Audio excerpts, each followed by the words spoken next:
शरद जी, मैं सबसे पहले आपके पास आ रहा हूं। Only 5 people, tall window.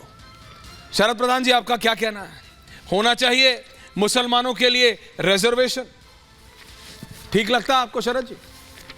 भाई ये नहीं, ये बिल्कुल जो चीज कॉन्स्टिट्यूशन में है उसके बियॉन्ड करना बिल्कुल गलत है। लेकिन आपको एक चीज नजरअंदाज कर रहे हैं, आपको मालूम जरूर होगा, बहुत जानकार हैं, कि मंडल कमीशन में एक कैटेगरी थी मुस्लिम बैकवर्ड्स की, और उसमें चला आ रहा है वो आरक्षण। अगर उसी को आप ट्विस्ट करके बताना चाह रहे हैं कि ये नया आरक्षण इंट्रोड्यूस किया जा रहा है, जो मुझे समझ में आ रहा है, तो बिल्कुल ये सरासर ये बीजेपी का एजेंडा लेके चलने वाली बात है। क्योंकि बीजेपी इस पे उतारू हो गई जब से उन्होंने बात करी कॉन्स्टिट्यूशन बदलने की।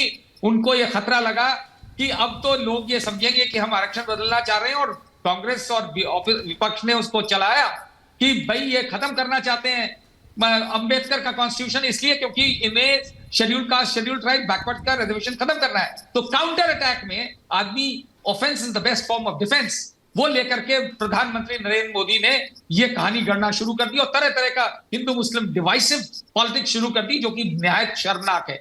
उस देश को डिवाइड करने के लिए इससे ज्यादा और कोई तरीका नहीं हो सकता। लेकिन उसी को वो करें तो ठीक है, उनका राइट है, बीजेपी वाले करें तो ठीक है, लेकिन एक चैनल वाला उसको एजेंडा लेके चले तो शोभा नहीं देता है। और मुझे ये लगता है कि पूरा जो ट्विस्ट है इसलिए किया जा रहा है कि लोगों की आंखों में ये धूल झोंक दी जाए कि ये विपक्ष जो है ये प्रो मुस्लिम। ट्रस्ट मी शरद जी, मुझे लगता है ये भारत की जनता को इतना कम मत आकिए। कोई भी आ रहा हूं सुधांशु। नहीं शरद जी सुन लीजिए, मैंने आपकी पूरी बात सुनी। ओपनिंग कमेंट्स है शरद जी, लेट्स नॉट डिबेट ओपनिंग में, करेंगे डिबेट, रिलैक्स। आ रहा हूं सुधांशु जी, आनंद जी आ रहा हूं। मैं कह रहा हूं देश की जनता को, I will be leaving at 7:20। I know please don't worry, लेकिन देश की जनता को इतना कम मत आकिए सर। चाहे मैं हूं, चाहे आप हो, चाहे आनंद जी हो, या सुधांशु त्रिवेदी हो, या अखिलेश यादव हो, सर ये जनता आंख लेती है 1 मिनट में। 1 मिनट में बड़े बड़े धराशायी हो गए आप और हम। क्या चीज है? सुधांशु त्रिवेदी जवाब दे रहे हैं। सुधांशु त्रिवेदी, आनंद जी आ रहा हूं। सुधांशु जी देखिए, शरद प्रधान जी वरिष्ठ पत्रकार हैं, उनको इस प्रकार से गलत बयानी नहीं करनी चाहिए। मंडल कमीशन की रिकमेंडेशन में लिखा था कि 6% मुसलमानों को अलग से आरक्षण देना चाहिए, जो नहीं दिया गया। मुसलमान के नाम पर नहीं दिया गया, कहा गया जो जातियां बीच में नहीं। शरद जी प्लीज रिक्वेस्ट है, उनको मिलेगा। शरद जी बीच में नहीं दिया गया, और आप कह रहे हैं हम एजेंडा फिक्स कर रहे हैं। आंध्र प्रदेश में कांग्रेस सरकार ने दिया मुस्लिम नाम पे, जो हाई कोर्ट में अटक गया। कर्नाटक में दिया मुस्लिम नाम से, और उसके बाद अभी कांग्रेस ने कहा कर्नाटक में मुसलमानों को देंगे, यानी उन्होंने मुस्लिम एज ए कम्युनिटी कहा, उन्होंने हटा दिया। रंगनाथ मिश्रा सच्चर कमेटी में तो कहा गया कि 10% दे देना चाहिए माइनॉरिटी को, जिसमें 8% मुसलमानों को दे देना चाहिए। वो नहीं दिया गया रिकमेंडेशन के बाद। और अब मैं आपसे बात बता दूं, अगर आपको कोई इसमें कंफ्यूजन है, तो लालू यादव जी आज क्या बोले थे? अब भले मुंह से निकला तीर अब वापस नहीं लिया जा सकता। हां, मुसलमानों को आरक्षण देना चाहिए पूरे का पूरा। और शरद जी, पूरे का पूरा एक जगह दिया गया, जामिया मिलिया इस्लामिया में और अलीगढ़ मुस्लिम यूनिवर्सिटी में SC ST OBC का आरक्षण समाप्त कर दिया गया, और 50% पूरा मुसलमानों को दे दिया गया। तो हम ये नहीं कह रहे हैं कि आप देंगे, ये करेंगे, वो करेंगे, आपने किया हुआ है। और 2009 और 14 में कांग्रेस का मैनिफेस्टो कोई जाके पढ़ ले, उन्होंने कहा कि मुस्लिम्स की हम इंश्योर करेंगे कि उनको रिजर्वेशन मिले, मुस्लिम्स को। 2006 में कांग्रेस सरकार ने कहा, सच्चर कमेटी की रिकमेंडेशन आने के बाद, कि साहब इसमें हम मुस्लिम हेड काउंट इंडियन आर्मी में कराएंगे। सेना अध्यक्ष ने खड़ा प्रतिवाद किया था, पीछे हटे। और रंगनाथ मिश्रा कमीशन ने यह कहा था कि SC ST में मुसलमानों को शामिल कर दिया जाए, यानी 2 कैटेगरी हो जाए SC ST की, एक कन्वर्टेड SC और एक हिंदू SC। मगर वो नहीं दे पाई सरकार। और मैं ये भी कह दूं, ये जो रंगनाथ मिश्रा कमीशन कहा जाता है, जस्टिस रंगनाथ मिश्रा कमीशन को थोड़ा बदल के बोलना चाहिए। जब उन्होंने ये कमीशन की रिपोर्ट बनाई, उससे पहले वो कांग्रेस के राज्यसभा MP रह चुके थे, और ये वही रंगनाथ मिश्रा जी थे जिन्होंने 84 के दंगों में कांग्रेस को क्लीन चिट दी थी। तो उसके बाद वो कांग्रेस के MP रह चुके, तो उन्हें कांग्रेस नेता रंगनाथ मिश्रा कमीशन कहना चाहिए।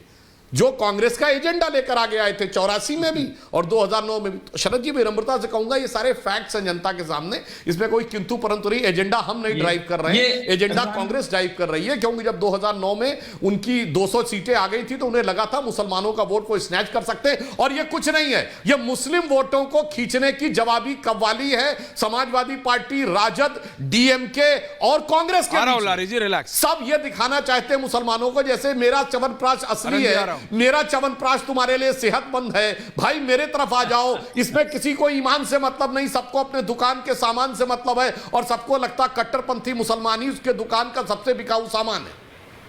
ओके, क्विक रिस्पॉन्स प्रधान जी। सुधांशु जी से एक सवाल, छोटा सा सवाल। रिजवान साहब आ रहा हूं, बोलिए। सुधांशु जी रेफर कर रहे हैं सच्चर कमीशन को, रंगनाथ मिश्रा कमीशन को।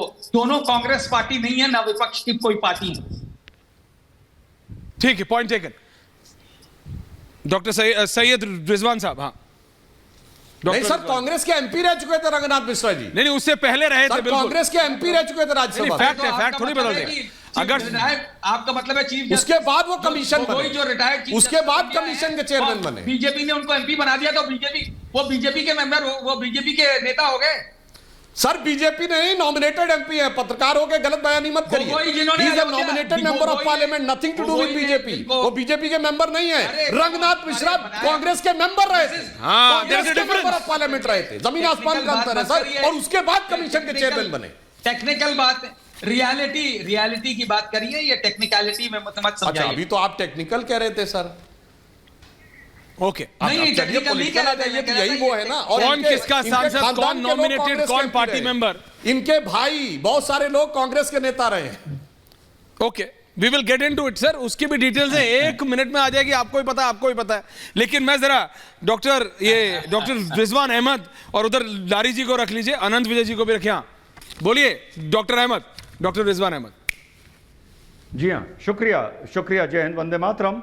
सुधांशु भाई ने बस मेरे जुबान की बात उठा ली कि तुष्टीकरण के नाम पर मुसलमानों को, बेचारे मुसलमानों को, बेचारा इस मारे बोल रहा हूं क्योंकि 70 साल से इन लोगों को हम लोगों को कोई सही गाइड करने वाला पैदा ही नहीं हुआ, और जो भी हमारी कौम को सही गाइड करता है उसको लोग कौम का दुश्मन समझते हैं। तो तुष्टीकरण के नाम पर मुसलमानों को रिजर्वेशन देने की भी बात हो रही है, और तुष्टीकरण के नाम पर मुसलमानों की 2 कॉलेजेस में रिजर्वेशन छीनने की भी बात हुई थी, जो सुधांशु भाई ने मुद्दा उठाया, एक एएमयू में, एक जामिया में। तो जय मीम और जय भीम करने वाले अगर जय मीम और जय भीम दिल से करते हैं तो एक मंच पर खड़े होकर बोले कि एएमयू में और जामिया मिलिया में भी ओबीसी, एसटी और एससी का रिजर्वेशन होना चाहिए। पहली चीज, मंच पे खड़े होकर बोले अगर जय मीम और जय भीम का मातम करने का शौक है तो, और अगर नहीं है तो ये 2 मुंहे सांप बनने की कोई जरूरत नहीं है। पहली बात। दूसरी बात, ऐश्वर्या भाई, अगर आप कांग्रेस का मैनिफेस्टो पढ़ेंगे, अलग अलग हेडिंग्स में कांग्रेस के अलावा सब पढ़ रहे हैं कांग्रेस का मैनिफेस्टो। एक हेडिंग है इक्विटी और एक है माइनॉरिटी तो राहुल गांधी तो इक्विटी में ही कह रहे हैं कि हम सेंसस के आधार पर एससी, एसटी और ओबीसी का आरक्षण 50% से बढ़ाएंगे। हाँ। अभी मुस्लिम की बात नहीं आई है, मुस्लिम की बात अगले चैप्टर में आती है। तो यहां तो एससी, एसटी और ओबीसी का भी वो कह रहे हैं हम 60% कर देंगे, फिर 10% मुसलमान का कर देंगे, फिर 10% जो मोदी जी ने दिया था अगड़ी बिरादरी के लोग जो आर्थिक नजरिए से कमजोर हैं उनका कर देंगे। तो भैया ये बताओ, क्या हिंदुस्तान में अगड़ी जातियों के लिए खाते पीते घर का होना कोई अपराध हो गया है, कोई गुनाह हो गया है? वो जाएंगे कहां? क्या वो विदेश चले जाएं कि जब आप मैनिफेस्टो में ही 75% आरक्षण दे रहे हैं इस देश की जनता को? पॉइंट है, आपका व्यू पॉइंट है।